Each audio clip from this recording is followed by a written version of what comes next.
म्हणजे संगमेश्वर कसबा येथे गेले 5 वर्ष ज्या गोष्टीसाठी अट्टहास करत होतो आम्ही कार्यकर्ते आणि गेले अनेक वर्ष शिवप्रेमी छत्रपती संभाजी महाराजांच्या स्मारकासाठी ज्यांनी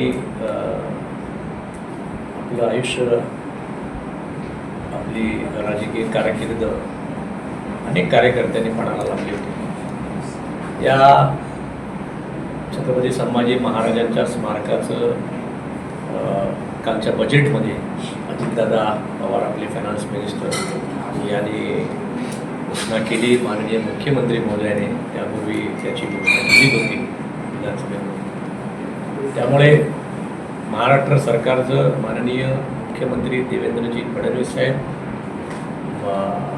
आमचे अर्थमंत्री ज्यांनी बजेट सादर केला, बजेट प्रोव्हिजन केली ते अजितदादा पवार साहेब, त्याचबरोबर ज्यांनी या सगळ्या गोष्टी त्याच्या पुढचा माननीय योगेश कदमजी असतील मंत्रीमध्ये किंवा माननीय उदयजी सामंत असतील यांच्याबरोबर फॉलोअप ठेवून ज्या उपमुख्यमंत्री एकनाथ शिंदेनी या सगळ्या गोष्टीचा पाठपुरावा करतात, या सगळ्या मंडळींचे मी सिंधुदुर्गवासी, रत्नागिरीवासी, कोकणवासी, संगमेश्वरवासी आणि शिवप्रेमींच्या माध्यमातून आभार मानतो।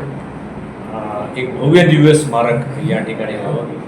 सरदेसाईंच्या वाड्यातल्या 5 एकर जागेत तर नक्कीच व्हावं, परंतु त्याच्या आजूबाजूच्या आणखीन 50 एकर जागा सरदेसाईंची उर्वरित जागा सोडून किंवा जो कोण राहत असेल किंवा ज्यांचं कामधंदा असेल, काही व्यवसाय सुरू असेल तो सोडून जी काही मागच्या बाजूला, नदीच्या मागच्या बाजूला किंवा जी या संबंधित जागा आहे ती किमान 25 एकर जागा तरी स्मारकासाठी हस्तांतरित करावे, म्हणजे एक्वायर्ड करावे, ॲक्विजिशनला काय म्हणतात,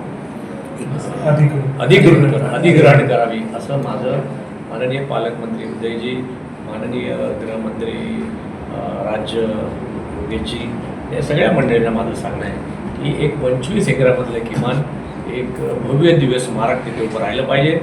छत्रपती संभाजी महाराजांची तर आपण तिथे मूळ स्मारक असेलच, पण त्याबरोबर ज्या ज्ञात अज्ञात सगळ्या मावळ्यांनी जे जे धारातीर्थी पडले, जे जे महाराजांच्या काळामध्ये कामी आले आणि ज्याने ज्याने स्वराज्य हे हिंदवी स्वराज्य व्हावे ही परमेश्वरी इच्छा पूर्ण करण्यासाठी दोन्ही छत्रपतींना ताकद दिली। त्यानंतर दोन्ही छत्रपतींच्या निधनानंतर सुद्धा महाराष्ट्र ज्या मराठ्यांच्या ताकदीवर उभा राहिला, त्या सगळ्या मावळ्यांचं एक सर्वसमावेशन असं पराक्रमाचं प्रतीक, एक त्यागाचं प्रतीक, स्टॅच्यू ऑफ सॅक्रिफाईस त्या ठिकाणी उभा राहावा अशी आमची मूळ कल्पना आहे आणि त्या कल्पनेला अनुसरून हे काम व्हावं अशी माझी महाराष्ट्र सरकार, पालकमंत्री उदयजी, योगेशजी असतील, शेखर निकमजी असतील, किरण सामंतजी असतील, आमचे संपर्क मंत्री या भागाचे नितेशजी राणे असतील, नारायणराव राणेसाहेब खासदार असतील आणि आमचे आमदार निलेशजी असतील,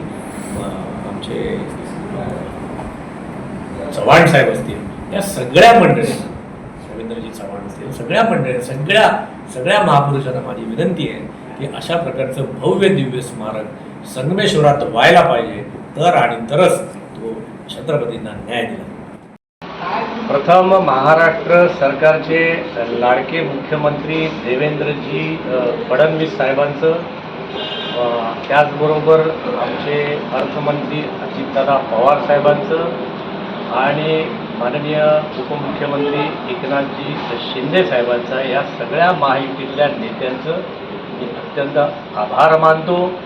इथले उदयजी सामंत असतील, योगेशजी कदम असतील, शेखरजी निकम असतील, नितेशजी राणे असतील, रवींद्रजी चव्हाण असतील, या सगळ्यांचे मी एका गोष्टीसाठी आभार मानतो आणि ते म्हणजे छत्रपती संभाजी महाराजांच्या कसब्यातल्या संगमेश्वरमधल्या स्मारकाला ओके म्हणा की स्टार्ट ओके। प्रथम महाराष्ट्र सरकारचे लाडके मुख्यमंत्री देवेंद्रजी फडणवीस साहेबांचं, त्याचबरोबर आमचे अर्थमंत्री अजितदादा पवार साहेबांचं आणि माननीय उपमुख्यमंत्री एकनाथजी शिंदे साहेबांचा, या सगळ्या महायुतीतल्या नेत्यांचं मी अत्यंत आभार मानतो। इथले उदयजी सामंत असतील, योगेशजी कदम असतील, शेखरजी निकम असतील, नितेशजी राणे असतील, रवींद्रजी चव्हाण असतील, या सगळ्यांचे मी एका गोष्टीसाठी आभार मानतो आणि ते म्हणजे छत्रपती संभाजी महाराजांच्या कसब्यातल्या संगमेश्वरमधल्या स्मारकाला आपण कालच्या बजेटमध्ये मान्यता दिली, बजेटमध्ये त्याचा उल्लेख केला, अशा प्रकारची बजेटची तरतूद करण्याचं मान्य केलं आणि सुरुवातीला असलेली सरदेसाई साहेबांची 5 एकरच्या जागेपासून याची सुरुवात करावी असं आपण जाहीर केलं. त्याबद्दल मी महाराष्ट्र सरकार आणि या सर्व लोकांचं, शिवप्रेमींचं, सगळ्यांचं कौतुक करतो, त्यांचे आभार मानतो, त्यांना धन्यवाद. पण आमच्या सगळ्या शिवप्रेमींची, आमच्या सगळ्या स्मारक 11 मार्चला या ठिकाणी जो बलिदान दिवस आम्ही पाळतो, या आमच्या सगळ्या शिवप्रेमींची प्रामाणिक इच्छा आहे, ती आम्हाला माननीय मुख्यमंत्री आणि वरील सगळ्यांपर्यंत पोचवायची आहे. ती म्हणजे छत्रपती संभाजी महाराज एवढं उत्तुंग व्यक्तिमत्व होतं, हे एक त्यागाचं अत्युच्च प्रतीक असलेलं आहे. त्यांचं या ठिकाणचं पराक्रमाचं स्मारक भव्य दिव्यच असावं आणि ते किमान 100 एकरामध्ये व्हायला पाहिजे असा आमचा आग्रह नाही, तर आमच्या सर्व कार्यकर्त्यांचा, संगमेश्वरवासियांचा हट्ट आहे. राईट, आमचा हट्ट आहे की एवढ्या मोठ्या जागेत ते व्हावं. आणि मुंबई गोवा हायवेपासून जो छत्रपती संभाजी महाराजांचा मुख्य पुतळा असेल त्याचं दर्शन मुंबई गोवा हायवेपासून झालं पाहिजे. 100 एकरातलं स्मारक उभं राहिलं पाहिजे. 5 एकर सुरुवात नक्की करा, परंतु 5 एकरावर आम्ही कार्यकर्ते समाधानी नाही.